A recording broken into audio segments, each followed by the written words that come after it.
자, 지난 시간에 이어서 시작합니다. 페이팔 마피아, 우리 그 페이팔의 그 이베이에 팔면서 연쇄적인 그리고 후속 창업자들이 일어났다는 얘기를 했습니다. 그 다음에 모태펀드라는 것 개념은 있는데, 이거는 지금 투자 벤처 캐피탈이 이제 민간 쪽에 돈이 모여야 되는데 그렇게 갑자기 모이지가 않고, 우리나라도 지금 굉장히 아직 취약한 상태이기 때문에 정부에서 먼저 시드 머니를 먼저 내는 겁니다. 정부의 공적 자금을 가지고 펀드를 조성해서 마중물이 되는 거죠. 처음에 이제 펌프질을 하기 위한 초기 자본. 그래서 그걸 모아서 모태 펀드로 공급을 하고, 민간이 이제 거기 따라 붙어서 투자 영역이 활성화되기를 바라는 영역입니다.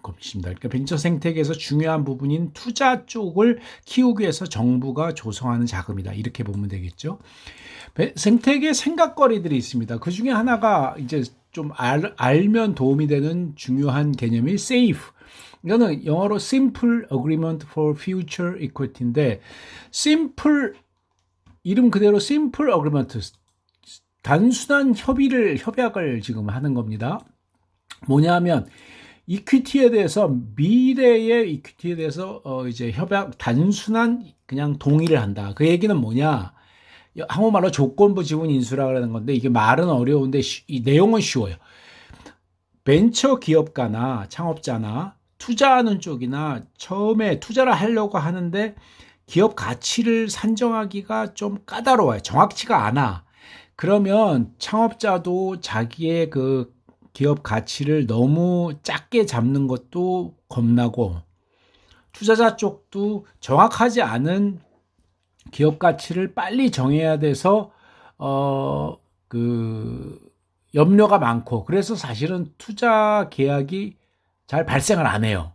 그래서 미국 실리콘밸리가 영리하게도 이런 심플 어그리먼트 제도를 만든 거예요. 그러니까 일단은 투자할 만하다 그러면 양자가 투자에 협의를 해. 단순하게. 근데 그 기업 가치와 지분 몫에 대해서는 좀 차후해야 한다. 그러니까 총액만 대략 정하고, 양쪽의 염려를 생각할 수 있고 정확하게 풀어나갈 수 있는 차후 기회를 가지는 겁니다. 그래서 기업 가치 산정이 어려운 스타트업의 투자 기업에게는 적합하다. 그래서 이런 것이 우리나라엔 지금 현재 고려 중이고, 아직까지는 딱 도입이 안 됐는데, 이런 것이 있을수록 투자자나 창업자나 다 마음 편히 좀 유연하게 할 수 있는 방안이 되겠죠. 그 다음에 차등 의결권, 이런 것이 있습니다. 창업자는 투자자의 지분이 많이 들어오면 아무래도 이제 경영권의 안정을 해칠 거나 경영을 다른 투자자 쪽에서 좌지우지하고 의견이 너무 많이 들어오는 것을 싫어해요. 염려하죠. 그래서 창업자가 안정적인 경영권을 가져야 되는데, 투자의 몫이 비중이 많이 들어오는 거는 좋다고 보는데, 경영권이 염려가 된다면 그 딜레마를 해결하는 게 차등 의결권이에요. 미국에서 이것도 고안이 된 건데, 주식마다 권리를 가지는 것에서 약간 차등된 의결권을 주는 거예요. 그러니까 경영자의 권한을 1.5배로 준다든가, 주식을 이런 식으로 1주당 1의결권에서 다른 차별화된 의결권의 권리를 인정하면서 경영권을 보장하면서 자기 자본을 조달하게 하는 그런 촉발제로서 의미가 있습니다. 이것도 지금 현재 고려 중이고 아직은 안 됐고, 대기업의 경우에는 차등 의결권이 지금 굉장히 우리는 한국 경제에서 좀 염려가 되는데, 스타트업은 이 지금 취지에 경영권을 보장받으면서 투자를 받는 취지가 어느 정도는 인정이 되기 때문에 지금 고려 중입니다.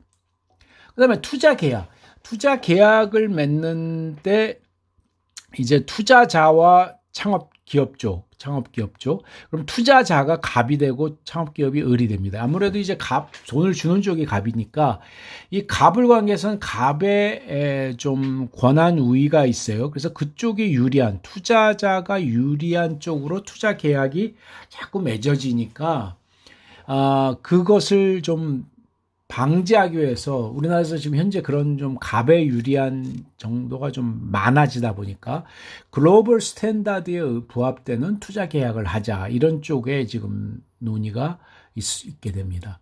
투자 실상을 보죠. 투자 실상을 보면 창업 초기 기업은 투자받기가 매우 무척 어렵다. 창업 초기 기업이라는 건 보통 한 3년 미만의 기업을 얘기합니다. 이들은 돈이 제일 많이 필요로 하기 때문에 투자 희망을 돈을 받고자 투자받고자 원하지만 실제 투자 성공 기업은 11%에 그치게 됩니다.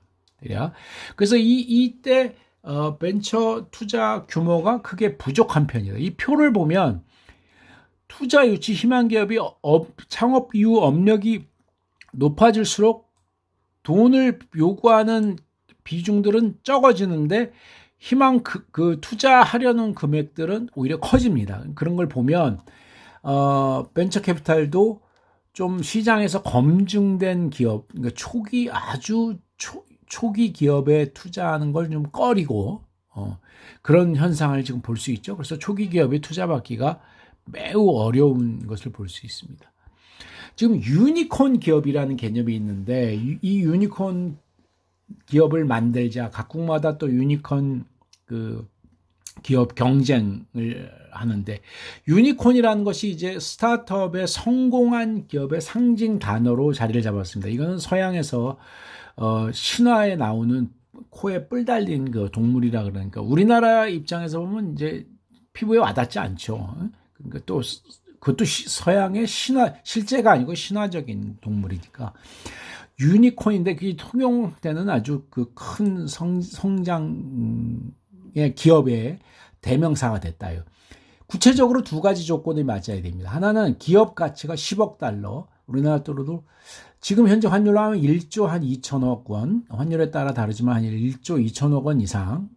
그 다음에 비상장 스타트업입니다. 이게 상장돼 가지고 있는 기업은 유니콘이라고 부르질 않고, 한국에서는 쿠팡, 미국 에어비앤비, 핀터레스트, 에버노트, 중국의 샤오미, 디디 주식 이런 것들이 있는데, 지금 비상장 기업이기 때문에 기업 가치를 결정하는 건 주식 시장에서 결정되는 것이 아니고 투자자들이 주로 결정을 합니다. 이게 벤처 캐피탈 같은 투자자들이 기업이 더 가치가 높아졌다 그러면 더 추가적인 자원을 투자 금액으로 집어넣고 그렇게 될 수 있는 거죠. 그래서 비상장입니다. 그러니까 기업 가치가 확 결정돼 있고 시장에서 결정돼 있는 상태는 아니에요. 조금 그래서 거품이 있을 수도 있어.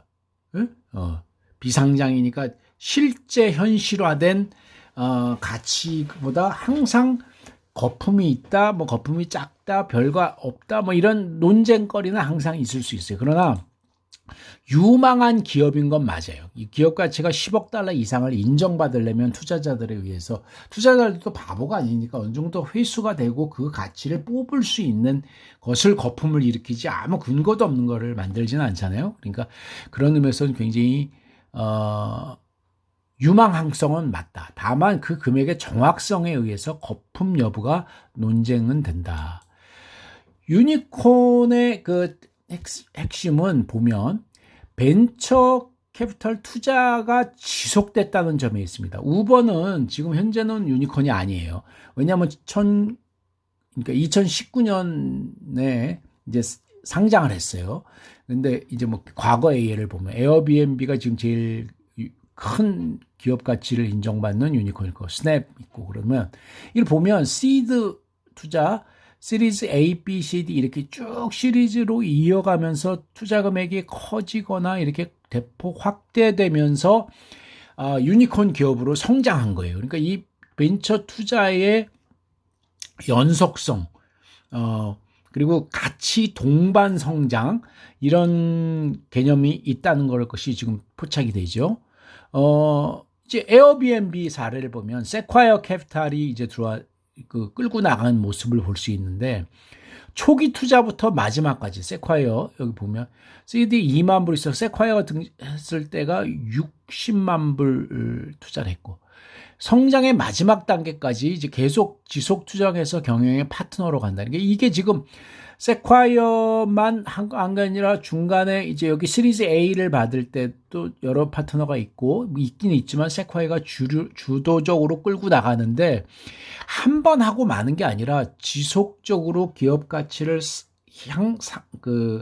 가치를 높여 평가해 주면서 더 많은 투자 자금을 투입하는 그런 식으로 가면서 기업이 유니콘으로 성장하는 지금 그리고 실제 매출이나 실제 시장 점유율이 확대하고 개척해 나가는 그런 과정을 볼 수 있습니다. 그렇다 보면 이 벤처 캐피탈의 투자 쪽이 어떤 움직임과 어떤 전략을 가져야 된다는 것도 잘 알 수 있죠.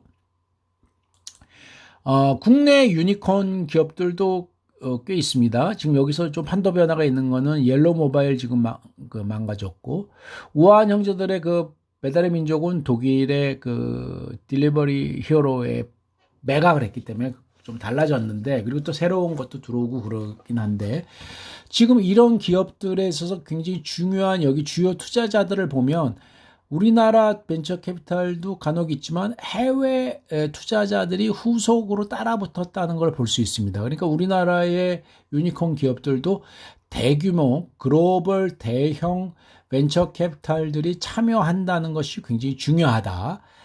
그리고 유니콘 기업을 투자 육성한 경험이 있던 투자자들이 그래도 아무래도 조금 잘한다. 유니콘 기업의 육성에 그런 면도 지금 포착이 됩니다. 차기 유니콘으로 성장할 수 있는 기업들도 많다. 그래서 이 투자와 연계, 우리 글로벌 벤처들의 활동 이런 것들도 많이 주목할 만한 거리가 됩니다. 지금 우리가 이렇게 보면 이 스타트업 생태계에서 투자 영역이 일단 굉장히 중요합니다. 그러니까 투자가 기업을 키울 수 있는 촉발제가 되고 기업이 또 유망한 게 있어야 투자가 들어오는 것은 맞고 그 다음에 또 회수해서 IPO하는 코스닥에 들어가고 하는 것도 굉장히 중요한데 또 매각 기업을 이런 스타트업을 매수할 수 있는 주체들 대규모 돈을 갖고 있는 주체들 대기업 삼성전자 같은 대기업 해외 유망 기업 뭐 그런 데가 주로 그런데 그 기업을 살 수 있는데 미국의 페이스북이나 애플이나 구글이 사듯이 이제 그런 식으로 삼성전자도 꽤 사긴 삽니다. 그러니까 근데 해외 것도 사고 우리나라 스타트업도 사고 자체 스타트업 육성하는 프로그램도 있지만 꼭 혁신을 일으킨 스타트업은 사죠. 사야 되고 또 그러니까 그런 지금 그 삼두마차의 움직임을 우리가 벤처 생태계란에서 굉장히 중요한 움직임의 상호 역동성을 우리가 지금 이야기를 했습니다. 자, 그럼 이게 8강 영상을 마칩니다.